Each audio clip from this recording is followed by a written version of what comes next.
the tables. Welcome back to Turning the Tables. Today, I invited fans to come on my podcast and tell me how they turned the tables in their life. So let's welcome our first guest to Turning Tables. Oh my God, I cannot believe I'm talking to you. Hi, Roa. How are you? I'm doing great. First of all, I would just love to say that I've been a Bravo celebrity since so long, and Jersey is like my favorite franchise. And I literally stayed up till 2 a.m. so I could talk to you. Oh, where are And you? Where are you? I'm from Pakistan. Oh, you're calling from Pakistan? Yeah. Oh, wow. It's nice to Yeah. meet you. Oh my God. I love It's that. Oh, great to meet you thank you too. for staying up. I'm sorry. I had to take my daughter to the doctor. Sorry. It's okay. It's completely okay. I love the mom that you are, and I love the iconic housewife that you are. And the thing that I've learned from you is I always say haters are gonna hate, but I just love, love, love. It's true. Exactly. Like, you know what? Because I feel like what you put out there is you get back in life. So if you put Yeah, hatred absolutely. out there, you're gonna get hatred back. So that's why Absolutely. even if I know a lot of, from watching the show, you see people do a lot of nasty things to me, but I don't want to Yeah. do it back to them because I feel like again, what you I put feel out like there, you need to manifest positive energy. yes, and that's what I do. So, but Yeah. how did you turn the tables in your life? Yeah, well, I would just like tell you that I grew up basically, I'm an only child.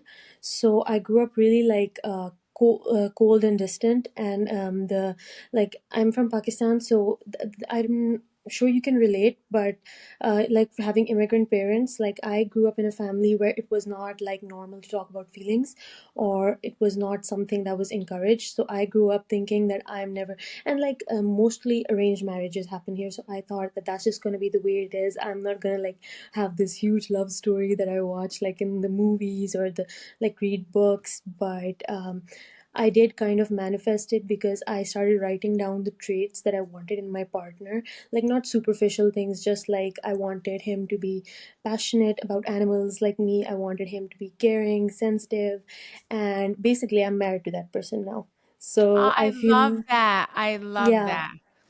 Oh, because I manifested Louis. I really did. Yeah, Like I know. I said it's, I did manifest him, but I also was asking my parents because sometimes you could ask, like if someone close to you passed away, they Mm-hmm. can be your angel and help you. And I I get feel that. like Yeah. they helped my parents. I don't know. I always say my parents sent him to me, but I also, I mean, whatever God you believe in too, or manifesting like Yeah, that. absolutely. I believe in all that. Yeah, and I So believe in the power of prayer as well, and like just praying to God. And I used to do that a lot. And yes, I'm like, I've been with my husband I've been married for 2 years, but I've been with him since 6 years. And I'm really happy basically today in my life, and I never thought I would be congratulations. here. Oh, Thank you. Thank you congratulations. so Do you have any much. kids? No, But not that's good. yet. Enjoy being married. Yeah, Yeah, yeah. take a lot of vacations if you can and enjoy Yeah. being married because it's a beautiful Yeah, I, thing, I actually used to be afraid of the concept of having kids. I used to say that I'm not gonna do it, and or like I just used to be afraid that I'm not gonna be able to break the cycle. I'm gonna be cold, or I'm just not gonna be a good mom. But I feel like I really have become softer with time. I really have like stuff has changed for me. So yeah, Yeah, and you know what? You were like, I mean, maybe I would say maybe two kids would be good because yeah, how you said you were a lonely child, yeah. and I think if you had two of them, they would have each other. And don't say you would be like I think you would be an amazing mom, just especially because you Thank you said so much, Teresa. no, and especially because you have a love for animals. I So if do, I you have do. a love for I animals, actually have a cat right with me right now. yeah, and that's like having a child, No, Absolutely, seriously. yeah, And like yeah, you're a mommy to your animal, so you're yeah. gonna be a great mommy to, your Thank you for baby. saying that. No, I mean it's so true. I mean, I was so scared to have kids. Like I didn't grow up with Really? any yes, I didn't grow up with any cousins. Like we come from a small family. Mm-hmm. Like my father's only sister was Kathy's mom. And Yeah, but I know. all my cousins were older. So I never hung out with any cousins. So I never was around little babies or anything. Like, yeah, I had no cousins to grow up But with. you're such an amazing mom. Thank you. And I didn't like I was terrified. I was terrified of giving birth. So scared. Like I don't like needles or anything like that. But like, look, I got through it, and I did it four Yeah. times. Like I Oh my can't believe I God, did. yeah. Yeah. So I mean, and it, you know what, being a mom, it just comes natural to you. And whatever, like, however your parents were with you, I feel like you're just gonna, because listen, none of us are perfect. We try to be the Absolutely. best parents, or Yeah. your parents did the best job that they could. But Yeah. now, if you have children, you're gonna want to do it your way. So you're Yeah. gonna tell your kids, because my parents growing up, they didn't tell me they loved me Mhm. until I had kids. You see, Oh, okay. because then my Exactly daughter, what I said, like with immigrant parents, I'm sure you could right. relate to that. Right. Yeah, I could relate to that. So then Gia would start when I had Gia and she started talking, she told my parents she loved them. And then that's how it all started. And then my parents and then we used to That's so always tell cute. each other we loved each other. Yes. So but That's my amazing. kids, That's the goal. yes, so my kids got my parents to say it, you know? And like, Yeah. yeah, and it was and now I say it to my kids all like constantly, like, so that because I didn't want, I didn't want to be how my parents were, because you know what, that's how my parents were raised, that's how their Yeah. parents were with them. But like, so Yeah. you break the cycle and you do it the way you want to do it. So Absolutely. I manifest that and I hope that I can break the cycle. you will, and you'll be such an amazing mom. So thank you so much, it was great to meet you. It was amazing to meet you too. Thank Thank you, and you. thanks for staying up and staying up with me. No problem at all. Bye. Bye. Bye. Hey, Sabrina. Hi, how are you? Good. How you doing? Good, thanks. I like your background. Oh, thank you. I'm in my husband's podcast studio. Nice. Yeah. So how did you turn the tables in your life? So in a nutshell, I was 23 years old when I got a knock on my front door that my brother was in a motorcycle accident. After 5 grueling days in the hospital, it did wind up taking his life. So my family, we formed a foundation now in his name where we help people. Back in the day, he got into a dirt bike accident prior to the motorcycle accident, and he was prescribed narcotics and opioids, and got hooked on those for a minute. So he went, got help, came home, and then within a few months, that was when the accident happened. So the Gino Macho Foundation, we're here to kind of bridge the gap from people coming out of recovery and help them gain meaningful employment. And we provide scholarships, which allow them to use that for like transportation to Oh, I love that. workplaces and stuff like that. Just because when you come out of a rehabilitation center, what do you tell your employer? Where have you been for the last few months? That, you know what? That's that happened to my cousin. Same thing. He made it through the motorcycle accident. Like the handlebars went into his stomach. Yeah, and he was in the hospital for, oh my God, I don't even know how, like months and months and months, and then they was on these painkillers, and it was, but he made it through. Thank God. And yeah, and same thing, and he was like addicted to like the painkillers and all that. So sorry to hear about Thank that. you. Thank you. So you want to spread the word about the foundation? Yeah, I'd love to spread the word about the Gino Macho Foundation and what we do, which is, like I said, meaningful employment. We help those coming out of recovery, and we also help clean the Great South Bay. One of my brother's missions was to clean the Great South Bay, so he designed this really awesome oyster trailer that my father brought to life, which is really cool. He had all these drawings and everything set up, and my dad took that and he said, let's make this a reality. Let's bring Gino's dream to life. And so every His day name, his name was Gino. yeah, Gino. And that was his real name? Yeah, yeah. Because we called my dad's nickname was Gino. Oh, that's awesome. All right, yeah, so I'll definitely promote it, okay? Thank you. I really appreciate that. Oh, you're welcome. And you know what? Trust me, he's always going to be your angel. And anytime you need anything, like ask Gino. I'm telling you, Gino come through. Oh, I tell you, he's my driving force. On my way here today, his birthday is February 19th, so I always see 219 everywhere. There was See a that? car parked right in front of me. I just got the The chills numbers were because 219. So I get signs from my parents. My number's 333, and I always get signs from my parents all the time. So like anytime you need anything, I really believe that. Like if no, so do I. especially when if you're close with the person, they look after you and they guide you. And like if you ever need anything, you make sure you ask them. Yeah, absolutely. Well, thank you so much. So let's bring in. This is Daniella. Oh, Daniella, I know her. How are you? Good. How are you? How are you, girl? Oh my God, I love all the crosses. Oh yeah, it's my How thing. you doing? It's so is that your house? The horns, everything.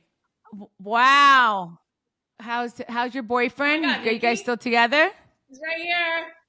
Yeah. Oh my God, there he is. Oh my God. Many women can say How they wear their freaking boyfriend cute. in a t-shirt. That is adorable. I know you guys have been together a long time, oh my right? gosh. I think I've been with him more than I was married to each of my husbands. So it'll be 10 years in October. And he That's is beautiful. 13 years younger than I am. So how did you my turn the gosh. tables in your life? I turned the tables a few times. My gosh. I could say I have like the Larry years, which is my first husband, the father of my children. And, we were young. I was 20 years old. He was 23. I got pregnant. We had really good families. We both grew up in Alpine. And we I thought my dad was going to kill me, honestly. I was like afraid to tell my dad, but my mom was like, I'll take him out to dinner. It's going to be fine. We know the family. It'll be okay. And so sure enough, that's what she did.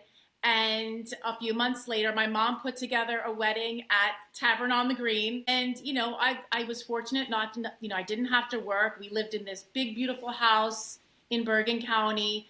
We had great families. He's one of 5. I have a brother. Like, it just all was a fairy tale. It was wonderful. My kids now, they're 33 and 31. So, yeah. So it's been... Are they married yet or no? I'm ready to even skip that. Good. You want them to get married? You do? Oh my God. No, I'm not ready for that. But I mean, G is 24, so I still have time. Especially young ladies today, they want to make sure that, it's all good and, that they're in love and they have their careers first, and good for them, I envy that. I do. I do with the girls today. But, so Larry and I were married until the kids were young. They were 7 and 5 when we got divorced. They were little, maybe even younger than that. And it didn't end well. Okay. We were not friends. I gave up the big house. I had to go, live in a 2-bedroom garden apartment. We weren't married that long. He came from a very affluent family in Alpine. And, in the end, they just had more, how do you say it? I don't want to say money. I just want to say they had more, they were able to fight me in court better than I could fight them. And so it was fine because in the end, I mean, we didn't get along until my kids were in 15 and 13. My kids were like, you two now have to learn to get along because we're adults now. We get it. You need to start coming to functions together.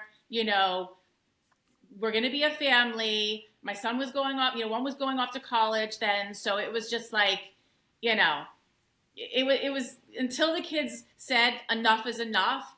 That's when we joined forces and became, we could see each other in public. And, he has since remarried and had 2 more girls. Well, I mean, right there, you turned the tables by, getting, turning the tables in your life and getting along with him. So that's you do it for your children. Yeah. I mean, thank God, Joe and we never had any issues, it was just very easy, just because, and then, I mean, he doesn't even live here, but I think even if he lived here, I don't know. It was just, thank God it was easy. I mean, listen, we never really. Are there times I think back and I'm like, God, I hated him so much? yeah, I do. But now, like, he spends Christmas in Florida with my family. Like, he'll go up to my brother's house in Connecticut. I think I see him more now than when we were married. Really? Wow. That's nice though. It And I'm does. sure it makes It your does. kids happy, I'm friends with Yeah. his wife And you get and the along with girls. Like, it's, I was gonna say you get yes. along with his wife. Yeah. That's nice. So then I went through my period of, my gosh, probably like, that was like, my gosh, I had years. I thought, I'm divorced, I'm young, I'm going to get snatched up in no time. Years went by. I was dating. I was dating dads from school. The kids were like, I'd be like, do you guys want to sleep over with, like, Katie and Ryan or something? It was so funny. They're like, yeah. And then, like, it was just funny. So then I had to, like, put a stop to that because it just, it wasn't work going over well with the moms. And then it was like, I was like the single mom. Yeah. And, I was young. I was in my, like, mid-20s. Yeah. So, yeah. So I had that period of my life. And then, he got remarried. I moved to Hoboken and met my second husband there. I moved to Hoboken in August of 2004. And I literally was engaged. Like, I met my husband, my then second husband, and we were like, boom. It was like, engaged, married, like everything. Kids were blended, brownstone in Hoboken, like, everything was just like, boom, right away again. I was like, okay, so this was good. This was good. Until it turned horribly, like a sharp left, went over a cliff, crashed and burned. He was a cheater. He did other things that I did not want around my children. So it was, but it was also like, if he did something wrong, he was like, oh, well, here's a new Maserati, it's okay. It's okay. Or here's a Birkin, and had it like waiting for me when I got home because I was mad and left for the day. He was always like, he would always try to come back, into my life with gifts and try to buy it that way. And finally, one day I was just crying to a girlfriend. I'm like, I can't do this anymore. Like, I can't. Like, it was really bad, like really bad. And you could only take so much, Well, and especially around your kids, Oh you my don't want gosh. that. No. And like that's where you turn the tables. And then when did you meet the new guy? I went to work in town in Hoboken. A new restaurant was opening, and I was like, hey, I can be a hostess. Like, I don't care. Like, I'm good. I'm good with people. I'm social. I want to work where, like, all my friends are going to come visit me. And sure enough, I was working there for a month, and this, like, super cute bearded guy walks in, and literally from that moment on, we've been, like, together ever since. Of course. Oh my God, I'd love to hear that. So thank you. Yeah, thank you, Danielle. you. Thanks for coming on. Thank you. Thank you. Thank you so much. Hi, Brooke. Hi. How are you? Nice to meet you. Nice to meet you too. Where are you from? I'm from Ramsey. That's another side. My dad had a shoe repair in Interstate Shopping Was that Center. your dad's place? It was near like New York Pizza, right? Yes, that was. Oh my God. Yes, that was my dad's place. Yes. It's I always describe it, very cute, small town. Everyone knows everyone type of town. But yeah, it's a nice place. I grew up there, so I've been here forever. Love. Yeah, it's so nice to meet you. Love Thanks it. so much for So having nice me to on meet today. you. Yeah, thanks for coming on. Tell me how you turned the tables in your life. Went to college, did the whole thing, trying to climb the corporate ladder. I realized it just like wasn't for me. I wanted to go to law school. I wanted to do the whole thing. I'm sure like, Gia probably can relate to this a little bit. It's a lot. And, it's something that I thought. I went to the University of New Hampshire. Where did you go to college? Far north. Okay. But it was just a lot. And, the more I'm working, the more I'm realizing that's just not what for me. And something that's always intrigued me was the beauty industry. So now I'm in cosmetology school part-time, working full-time to pay for it, obviously. Beautiful. And working at a salon on Saturdays. The salon I work at is in Wyckoff called Jay on Madison. I love it there. So I'm just like turning the tables in my life. Like I don't Okay. I don't want to settle for a life that doesn't make me happy. You know what I mean? There's no point in doing that. No, and you're right. Like again, I Yeah, just got the right, chills because you have exactly. to do what makes you happy. No, seriously, like otherwise, Right. like just think about this. You do it every single day, so it's like you don't want to. You want to. I I know did. because I did. did you ever Yeah. take your LSATs? I mean, I did okay. Yeah, I mean, and it doesn't So test Gia anything wasn't about like either. who you are as a person. Like, I know I would do a great job. I'm sure Gia would do a great job. No, And like we kind of had the same paths towards law school. And then, you realize that you can make money doing other things. You could be happy doing other things, but you just have to be happy in the long run. You right. know what I mean? Yeah, and going to Mhm. cosmetology. Like my niece, she dropped out of school too at a college, and she's my goddaughter too. And Oh, she went yeah. to cosmetology school. She just graduated, Yeah, and she right, loved. right, And right. now she's doing Gia's makeup. I think I follow her. I always follow, like, honestly, like, your glam team kills it. Oh, thank you. Yeah. No, and she's Right. great. And like that's the thing, you can make your own Right, and I hours. think I'm sure again, Gia could probably relate. Like you go to school in Bergen County or New Jersey, and no one ever goes like, I everyone's always like, I want to be a lawyer, I want to be a doctor, this, that, and the other. You don't think that you can make money doing these things, and a lot of people do. Like Priscilla kills it, Lena kills it with the hair. Like you just have to put Oh yourself out yeah. there. So I don't regret it at all. I'm loving it. And like, do you do hair? Yeah, I'm really, really loving it.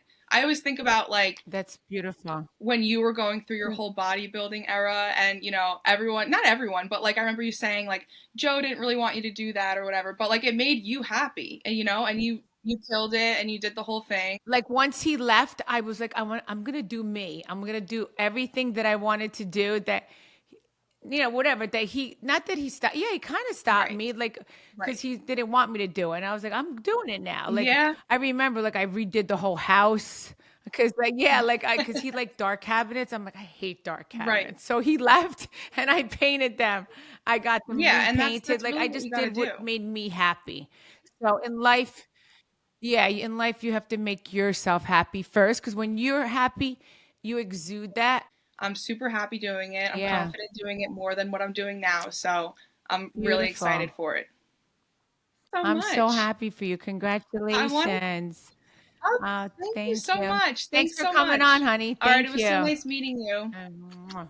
Hi, Hi, Chenoa. How are you? I'm good. I'm just at home. Baby is sick today. How are you Oh, doing? where Yeah. good. Where do you live? I live in Washington, so about 3 hours away from Seattle. Oh, beautiful. Yeah.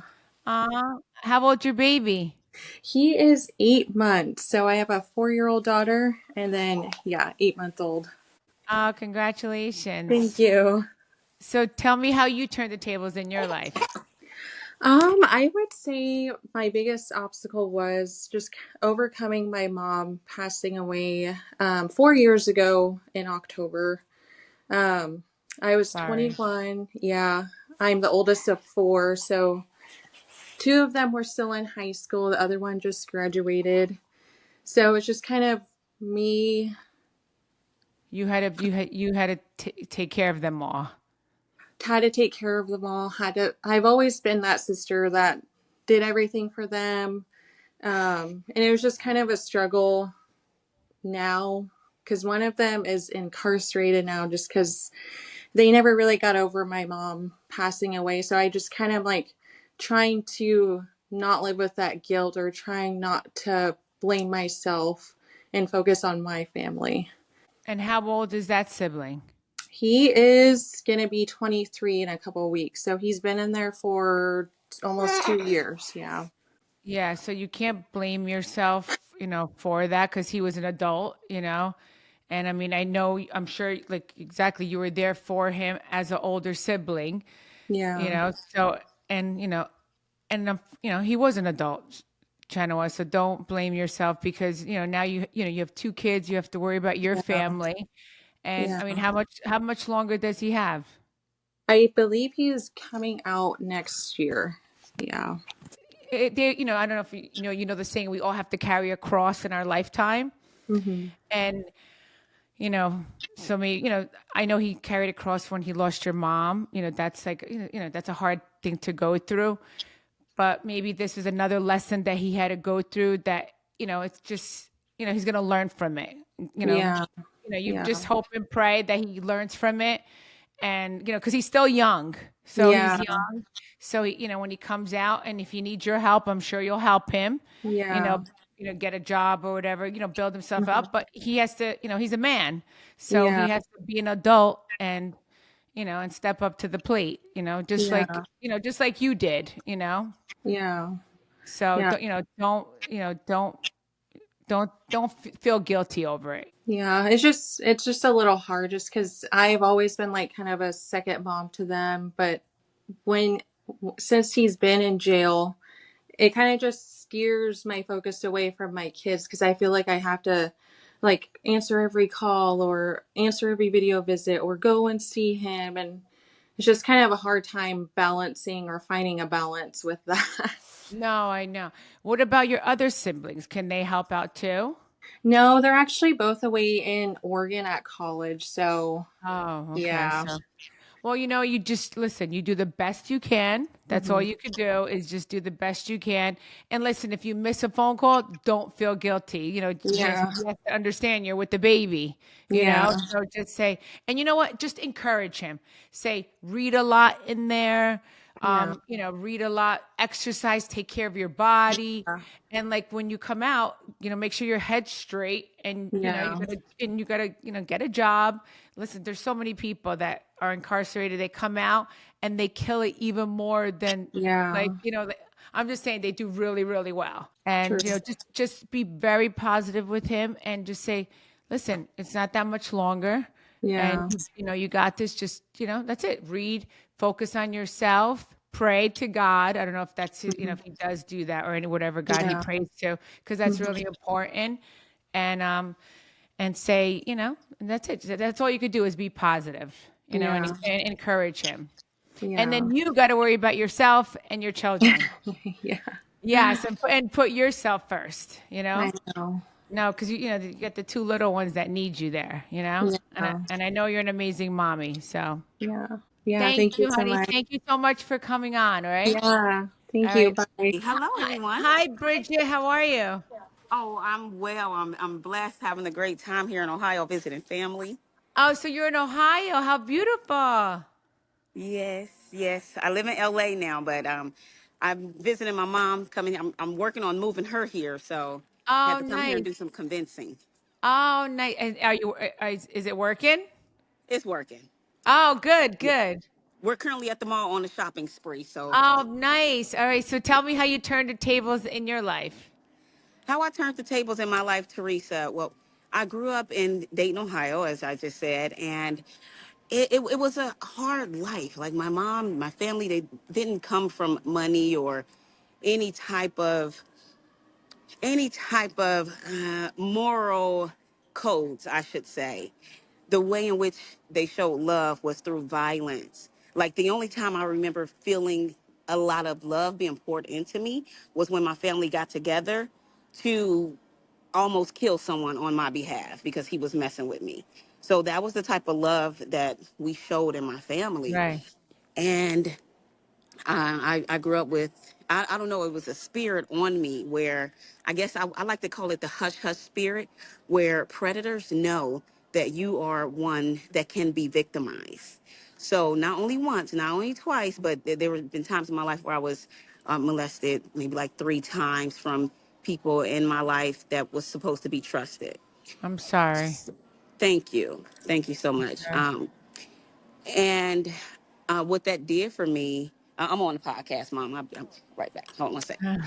And what that did for me was made me feel as if I was unworthy, that that I wasn't worthy of love or respect or anything of that matter. So I allowed men to use me, people to use me, and that led me to a life of, smoking, drinking, partying, being promiscuous, running the streets, just not valuing myself and not caring about school as a teen, not finishing school. Well, I finished school, but not caring if I finished school up until my senior year. Then finally I was like, okay, I got to do something with my life. And there was a time where I just didn't care if I lived or died. Like I remember like walking to school, walking at the bus stop, and there was a bus coming down the road. And I thought to myself real quick, like, I should just jump right in front of this bus. And I stood there, and the bus driver started honking his horn. So that snapped me out of it. I'm like, wait a minute. I'm like, oh my God, let me go to school. And I didn't know at the time that I was having those ideations, but it was just so wild as I think about it being an adult. But so during my younger years, there was a time in my life where I was like, you know what? After I finished high school, I was like, you know what? I think I'm going to try this whole God thing. So I was going to church, and I was so like hood. There was this hood, like ghetto, just not educated or not acclimated to things outside of, the hood, ghetto. Right. And I remember being in church, and I was about 19 years old, and they were playing this game, and they said, we're going to line up. Everyone's going to line up by your street name. And I lived on this street called Tyson, and my car had broke down. So once somebody had picked me up from my job, from my home, and so they knew I lived on Tyson. But when they said line up by your street name, I was in the front. And so they said, okay, well, what's your street name once everybody got lined up? I said, my street name is Boo. They was like, your street name is Boo? Like, your street name is Tyson. And I was like, oh, I thought y'all meant your street name, like what they call you in the streets.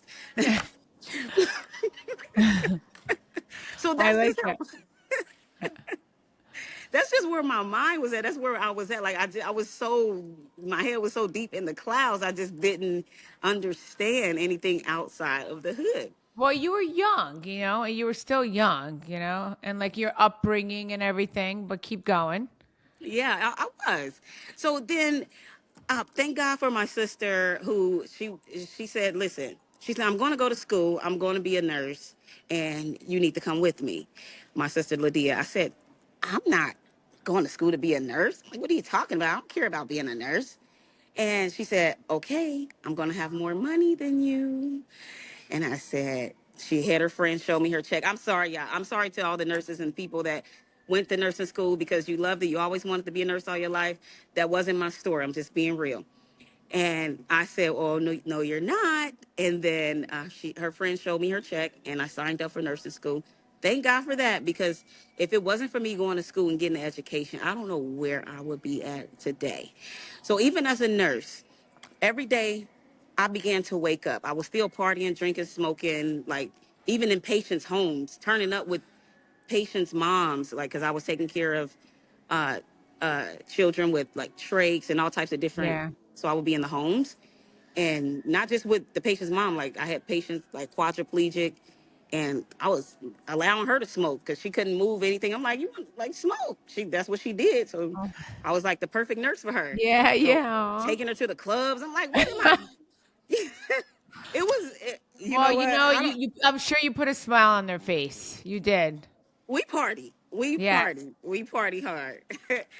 And so then one day I just began to wake up every day. It was after a night of partying, waking up with some random guy. And I woke up and my stomach was just queasing. And I ran to the restroom. It was thunder and lightning outside. And I ran to the restroom. And as I'm on the ground, I'm on the toilet, I'm like, something else came up out of me. It wasn't what I was expecting. It was a question that demanded an answer. This question said, is this all there is to life? And I'm sitting there praying to the porcelain God, and I'm just like, is this it? Is this it? And for 2 weeks, that question pierced my soul, like it pierced me on my side. And finally I said, no, this is not it. So 2 weeks, I just decided I'm going to get up out of here. I always wanted to move to Hollywood because TV raised me. So I thought Yeah. everybody on TV were happy. Everybody was smiling and beautiful. So I wanted to go to Hollywood too. Y'all can have a seat. Don't just sit and stare at me. Have a seat. Like my niece and my mom, they just have a seat. Y'all can What? join. They're Say hi. listening to. It's my mom, my niece. Hi. They're so cute. Yeah. So I went. So I went Texas, moved in with ex-boyfriend. It didn't work out because I guess he thought we were going to get back together, but that was not happening because he cheated on me with that's a whole nother story, with some prostitutes, and thought he gave us both a deadly disease. Thank God Oh that my wasn't the God. story. Well, thank God you got away from him. Amen. Amen. But they Amen. Yeah. say God will use your enemies as your footstool. So he was definitely a footstool for me to get out of Ohio on my journey of self-discovery. Because actually the day that I left Ohio was 9/11/2011. And my sister said to me, she said, "You really gonna leave on and drive 15 hours by yourself all the way to Texas, Dallas on 9/11?" And I didn't realize it was 9/11, but once she said that, I felt some fear brew up in me, and then I was like, "Wait a minute, no!" I said, "I'm going to take this national day of terror and turn it into my personal day of triumph." So Yes, I love that. that's my personal day of triumph. But anyhow, once I got to Dallas, I began acting, and I was introduced to the law of attraction by some random guy. It's always some random guy. Up Yes. until now, the tables have been turned. But after feeling like I conquered Dallas, I moved to LA. And once I moved to LA, it's a miraculous place. It's just beautiful. I thought I was going to go to LA and party and turn up and become a star instantly. But that's not what happened. When I moved to LA, I began writing. I began sharing my story of triumph, because I wanted people to know that people, young girls especially, just like me, that your Mm-hmm. past does not dictate your present or your future. So No, I began writing and sharing my story. And I share my story in my books, The First 33, One Woman's Journey from Trash to Treasure. I share my story about all the adversity that I went through, and how God has always been there helping me out through it all. I didn't realize he was there. I didn't I realize love that I that. was going through everything I was going through so that I can become the woman that I am today, which who I am today is a transformational life coach, helping people bridge the gap from where they are to where they dream to be. And I know how to do it because I did it for myself. So I've taken these steps and put it in a program to help other people called the Bridge Method. I And love that. thank you. Thank you. Yeah, And I have no, a signature speech called Breaking Barriers Through Beliefs, because I realized that it was my belief system that was holding me back, believing that I wasn't worthy, believing that I wasn't to be taken serious, that people was just playing with me. So when I was doing my podcast, the Bridget LaRae Show, interviewing people and on the stage and like doing things with Nipsey Hussle, Master P, I, unbeknownst to me, sabotaged it, because my internal GPS system was people are just playing with me. So I would sabotage it to put myself back on the road to trying, to hustling, to struggling. So I lived that life of struggle, and like no more. Up until now, I lived that life. So the tables have been turned. And so now the one that was struggling is now the one that's helping those that's struggling. that's beautiful. You're amazing for doing that. Thank you so much for having me on your platform. I appreciate you so much. Yeah, no, and keep being amazing like you are. And you know what? The power of God. I went back to church. I was mad at God because I lost my parents, and then I brought God back into my life, and He is pretty amazing. So Oh my God. He's so miraculous. amen to that one. Amen. It's okay to be mad at him. Just verbalize it, because he's here for us, just like you talk to a friend. So that's perfect. Right, Yeah. right. Well, I'm so happy for you, and keep shining like you are. Thank you. God bless you all. Thank you. Mwah. I just want to say thank you so much for everyone that came on Turning the Tables today. I loved hearing how you turned the tables in your life. We're going to do this again. I just want to say love, love, love you all. Thanks for listening, and make sure you rate, review, and subscribe to wherever you get your podcast. Thank you. See you again. I'm turning the tables. I'm turning the tables. Let's go. I know you love my style. I'm gonna make them smile. I am the one to win. Keeping them all tuned in. I'm turning the tables. I'm turning the tables.